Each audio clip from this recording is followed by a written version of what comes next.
Безопасность важна всегда, даже когда речь идет об отдыхе. Заходя, например, в воду, необходимо соблюдать все меры предосторожности. Но если все-таки у кого-то случается беда, лучше вызвать профессиональных спасателей. На прошлой неделе в Гудауте произошло чрезвычайное событие. 19-летний Мурман Накопия бросился на выручку тонущего туриста, заплывшего далеко от берега.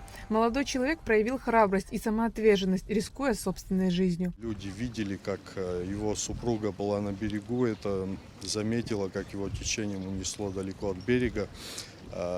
Она запаниковала, позвонили в Министерство по чрезвычайным ситуациям.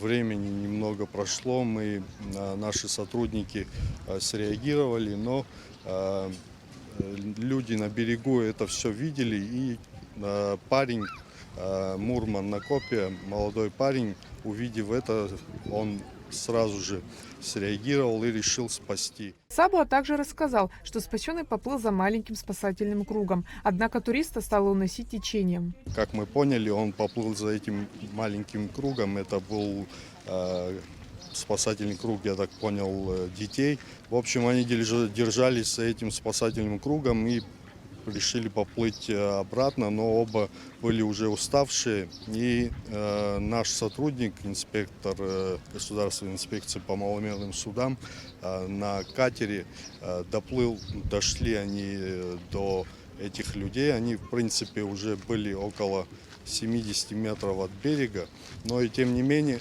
уже оба были уставшие. Они посадили их на катер, довели до берега и высадили их на берегу. Мурман Накопия совершил благородное дело. Ему вручили благодарственное письмо. Начальник ГИМС МЧС Абхазии отмечает героизм Накопия, но призывает не совершать подобных поступков непрофессиональным спасателям, ведь есть определенные маневры спасения. В противном случае под угрозу ставится не только жизнь утопающего, но и того, кто пытается его спасти. Этот человек, он не тонул, он просто был уставший, он пытался плыть против течения, он уставший был на плаву. Если бы вдруг он тонул, возможно было это все плачевно. Да, у нас в городах очень мало спасателей на берегу, но и тем не менее лучше позвонить в службу спасения, либо дождаться, либо, как мы знаем, в летний период очень много людей работают на катерах, на гидроциклах, позвать их, попросить, у них есть спасательные круги, спас-жилеты, они помогут.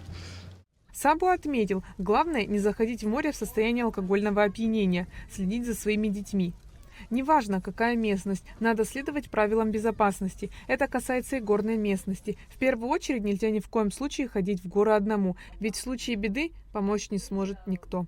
Андрей Сальцов, инструктор поисково-спасательного отряда МЧС, отмечает, что на данный момент ситуация спокойная, обращения не поступают. В основном собирающиеся подняться в горы заранее предупреждают о маршруте, количество людей, о сроках пребывания, но бывает и наоборот.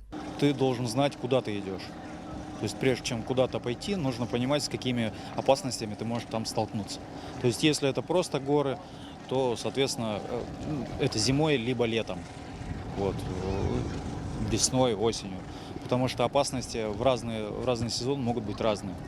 Лавины, камнепады, там, змеи. Вот. Если это лесная зона, то, соответственно, дикие животные, комары, клещи. Вот, и исходя из того, с чем можно столкнуться, нужно к этому готовиться. Либо брать с собой репелленты, либо снегоступы. Тут уже нужно просто все это учитывать. В случае любого чрезвычайного происшествия по республике обращаться по горячему номеру 911 либо 012 и 001. Айлита Арутюнян, Заурлиев, Абхазское телевидение.